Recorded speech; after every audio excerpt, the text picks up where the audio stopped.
ओम श्री साईनाथाय नमः। श्री साई सच्चरित अध्याय 28। चिड़ियों का शिरडी को खिंचा आना, लक्ष्मीचंद बुरहानपुर की महिला मेघा का निर्वाण। प्रात कथन। श्री साई अनंत है, वह एक चींटी से लेकर ब्रह्मांड पर्यंत सर्वभूतों में व्याप्त है। वेद और आत्मज्ञान में पूर्णतः पारंगत होने के कारण वह सद्गुरु कहलाने के सर्वथा योग्य है। चाहे कोई कितना ही विद्वान क्यों न हो, परंतु यदि अपने शिष्य की जागृति न कर सके, उसे आत्म स्वरूप का दर्शन न करा सके, तो उसे सद्गुरु के नाम से कदापि संबोधित नहीं किया जा सकता।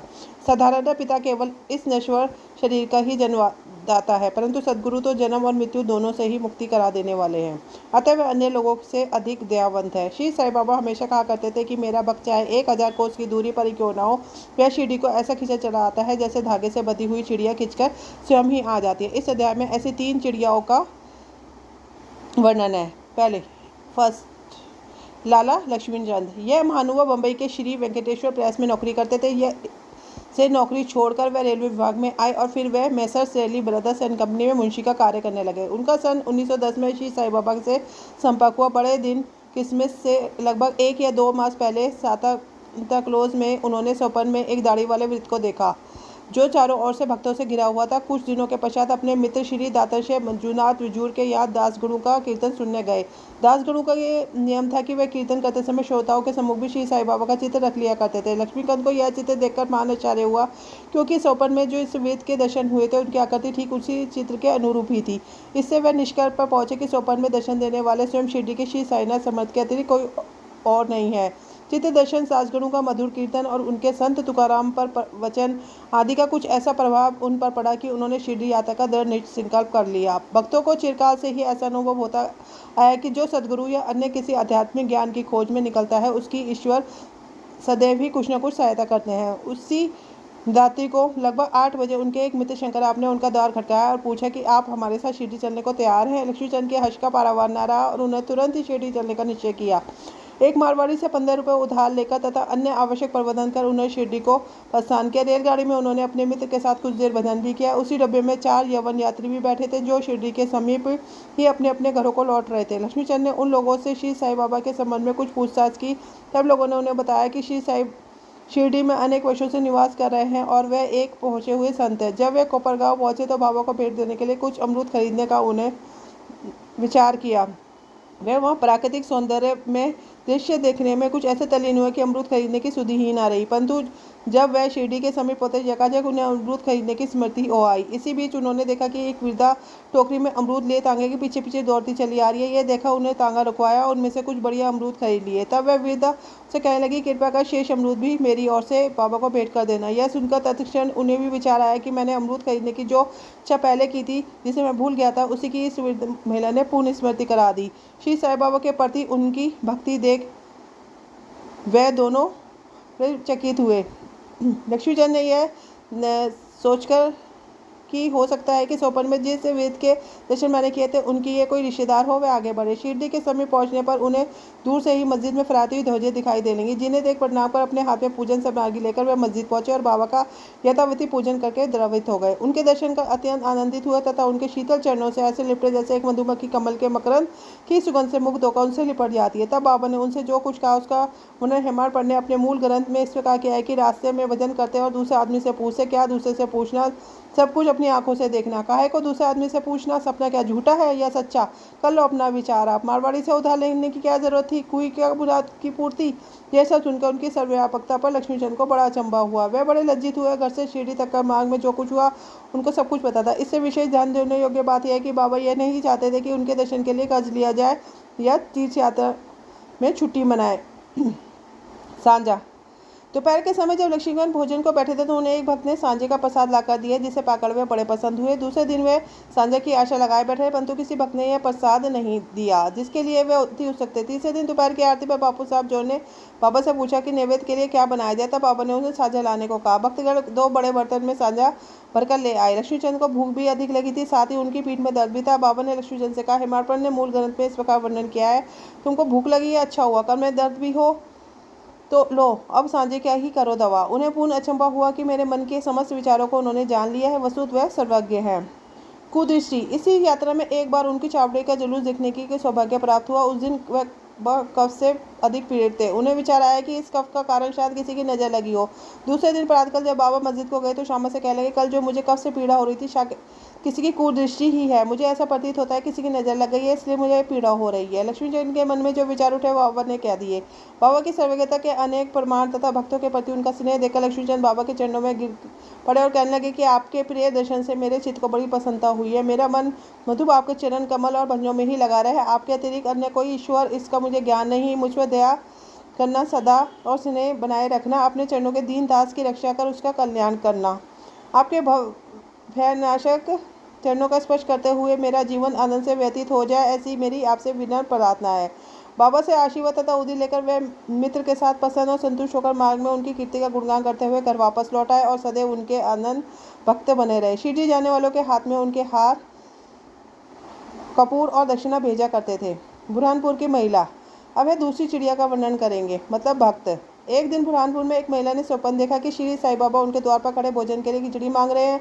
उसने ऊपर उठकर देखा, द्वार पर कोई नहीं था। फिर भी वह पसंद हुई। उसने स्वप्न में अपने पति को अन्य लोगों को सुनाया। उसका पति डाक विभाग में नौकरी करता था। वह दोनों ही बड़े धार्मिक थे। तब उनका स्थानांतरण अकोला को होने लगा तो वे दोनों शिरडी जाने का निश्चय किया और एक शुभ दिन उन्होंने शिरडी को प्रस्थान कर दिया।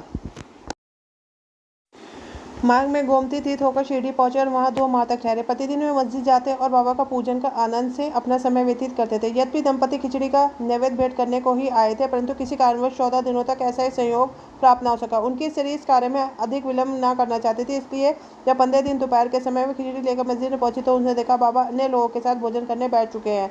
पर्दा गिर चुका है, जिसके पश्चात किसी का साहस नहीं था कि वह अंदर प्रवेश करे, परंतु एक क्षण भी प्रतीक्षा न कर सकी और हाथ से पर्दा हटाकर भीतर चली गई। बड़े आश्चर्य की बात है कि उसने देखा कि बाबा की उस दिन खिचड़ी खाने की इच्छा थी, जिसकी उन्हें आवश्यकता थी। जब वह थाली लेकर भीतर आए तो बाबा को बड़ा हर्ष हुआ और वह उसी से खिचड़ी के ग्रास लेकर खाने लगे। बाबा की ऐसी उत्सुकता देख पति को बड़ा आश्चर्य हुआ। जिन्होंने खिचड़ी की वार्ता सुनी, उन्हें भक्त के प्रति बाबा का असाधारण स्नेह देख बड़ी प्रसन्नता हुई। मेघा का निर्वाण। अब तृतीय घटना महान पक्षी की चर्चा सुनिए। विराम गांव का रहने वाले मेघा अत्यंत सीधा और अनपढ़ व्यक्ति था। वह राय बहादुर हवी साठे के यहाँ रसोइया का काम किया करता था। वह शिवजी का परम भक्त था और सदैव पंचाक्षरी मंत्र का नमः शिवाय का जाप किया करता था। संध्योपासना आदि का उसे कुछ भी ज्ञान न था, जहाँ तक कि वह संध्या के मूल गायत्री मंत्र को भी न जानता था। राय बहादुर साठे का उस पर अत्यंत स्नेह था, इसलिए उन्होंने उसे संध्या की विधि तथा गायत्री मंत्र सिखला दिया। साठे साहब ने श्री साईं बाबा को शिवजी का साक्षात अवतार बताकर उसे शिरडी भेजने का निश्चय किया, किंतु साठे साहब से पूछने पर उन्होंने बताया कि श्री साईं बाबा तो यवन है। इसलिए मेघा ने सोचा कि शिरडी में एक यवन को प्रणाम करना पड़े, यह अच्छी बात नहीं है। भोला भाला आदमी तो वह था ही, इसलिए उसके मन में असमंजस पैदा हो गया। तब उसने अपने स्वामी से प्रार्थना की, कृपा कर मुझे वहां न भेजे, परंतु साठे साहब कहाँ मानने वाले थे। उनके सामने मेघा की एक न चली। उन्होंने उसे किसी प्रकार शिरडी भेज दिया और तथा उसके द्वारा अपने ससुर गणेश दामोदर उपनाम दादा केलकर को, जो शिरडी में ही रहते थे, एक पत्र भेजा कि मेघा का परिचय बाबा से करा देना। शिरडी पहुंचने पर जब वह मस्जिद में घुसा तो बाबा अत्यंत क्रोधित हो गए। उसे उन्होंने मस्जिद में आने की मनाही कर दी। वह गर्जना कर कहने लगे, उसे बाहर निकाल दो। फिर मेघा की ओर देखकर कहने लगे कि तुम तो एक उच्च कुलीन ब्राह्मण हो और मैं निम्न जाति का एक यवन, तुम्हारी जाति भ्रष्ट हो जाएगी, इसलिए यहाँ से बाहर निकल जाओ। यह शब्द उनका मेघा काँप उठा। उसे बड़ा विस्मय हुआ कि उसके मन में जो विचार चल रहे थे उसे बाबा ने कैसे जान लिया। किसी प्रकार वह कुछ दिन वहाँ ठहरा, अपनी इच्छा अनुसार सेवा भी करता, परंतु उसकी इच्छा तृप्त न हुई। वह फिर लौट आया और वहाँ से त्रिवंक नासिक जिला को चला गया। वर्ष भर के पश्चात वह पुनः शिरडी आया और इस बार दादा केलकर के कहने से उसे मस्जिद में रहने का अवसर प्राप्त हो गया। साईं बाबा मौखिक उपदेश द्वारा मेघा की उन्नति करने के बदले उसका आंतरिक सुधार कर रहे थे। उसकी स्थिति में पर्याप्त परिवर्तन ही कर यथेष्ट प्रगति हो चुकी थी। अब तो वह श्री साईं बाबा को शिवजी का ही साक्षात अवतार समझने लगा था। शिव पूजन में बिल्व पत्रों की आवश्यकता होती है, इसलिए अपने शिवजी का पूजन करने के हेतु बेल पत्रों की खोज में वह मिलों दूर निकल जाया करता था।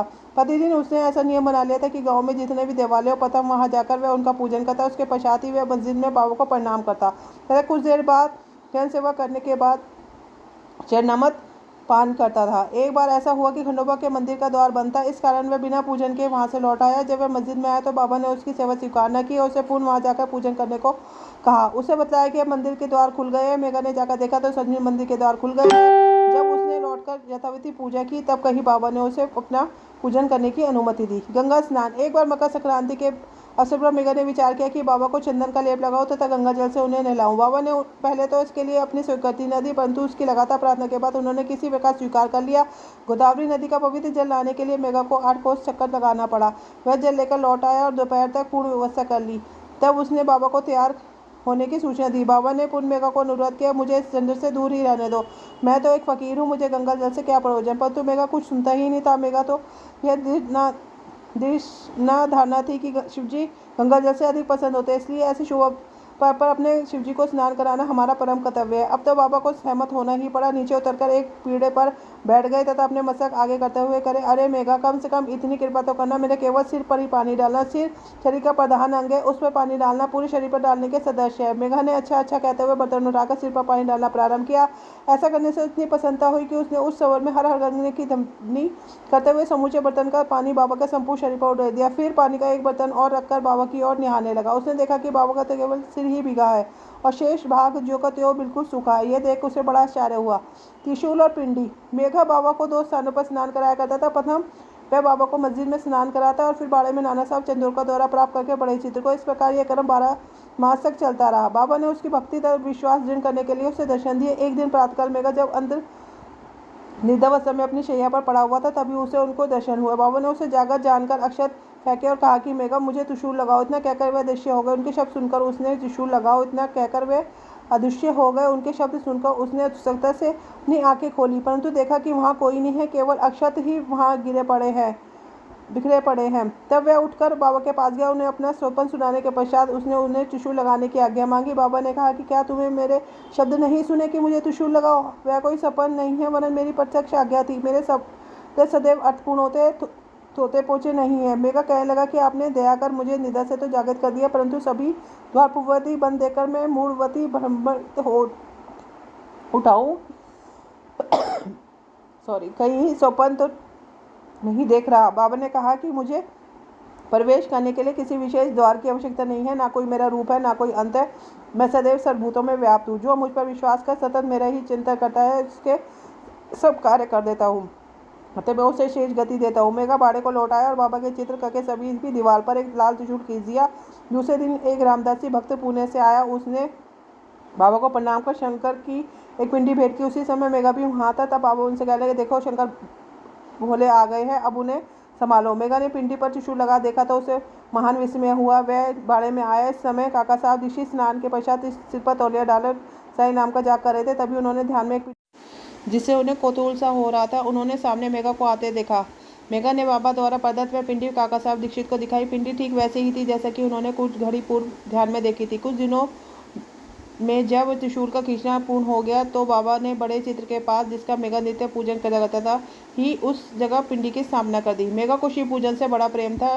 त्रिपुण खींचने का अवसर देकर तथा पिंडी की स्थापना कर बाबा ने उसका विश्वास दृढ़ कर दिया। इस प्रकार कई वर्षों तक लगातार दोपहर और संध्या को नियमित आरती और पूजन कर सन 1912 में मेघा परलोकवासी हो गया।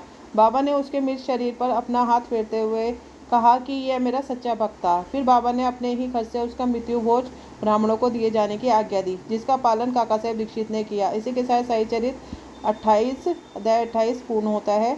ओम साई नाथाय नमः। श्री सद्गुण साईनाथार्पणमस्तु। शुभम भवतु। साई नारायण नारायण हरि हरि। आपका दिन शुभ हो।